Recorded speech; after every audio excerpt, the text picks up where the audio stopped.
Era o zi frumoasă și călduroasă de vară, când un copil frumos, minunat, cu ochii albaștri, a ales să vină pe pământ.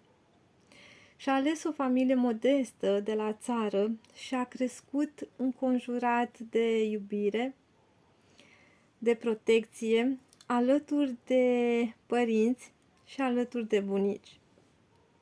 Timpul trecea, a ales să meargă la școală, să învețe mult pentru a ajunge cineva în viață. A urmat apoi o facultate și visa la o familie împlinită, unită, la sufletul pereche.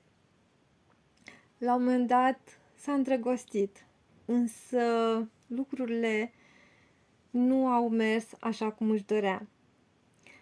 A ales să devină mămică a unei fetițe minunate, însă familia nu era perfectă. Fiecare zi era plină de ceartă, de provocări, de supărări, de frustrări. Avea de ales dacă va rămâne în această situație sau dacă va alege un alt drum. Și a ales.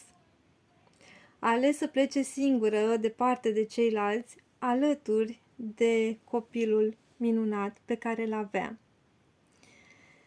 Acolo viața i-a adus în cale alte provocări, însă a mers mai departe. A mers mai departe cu gândul că într-o zi va avea o familie fericită, unită și frumoasă. Iar universul i-a scos în cale o persoană minunată, care din necunoscut i-a devenit prieten, iar din prieten i-a devenit soț și tată a unui copil minunat, iar 8 ani mai târziu a devenit din nou mămică, de data aceasta a unui băiețel.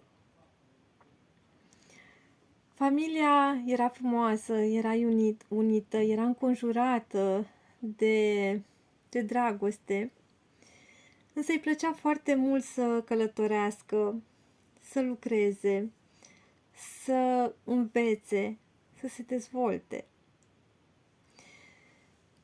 Lucra la momentul respectiv, însă nu era înconjurată de acele persoane pe care și le-ar fi dorit. Așa că a ales.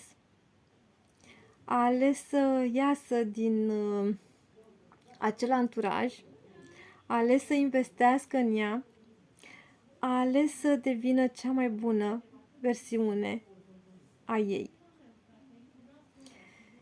Iar astăzi a ajuns la o frumoasă vârstă, a ajuns să aibă o familie fericită, unită, a ajuns să aibă libertate și să facă doar ceea ce îi place. Toate alegerile pe care le-a făcut în viață a adus-o în prezent unde a devenit o persoană împlinită din toate punctele de vedere.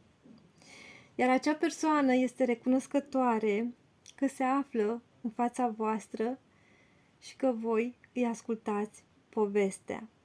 Viața este suma alegerilor noastre. Voi ce alegeți?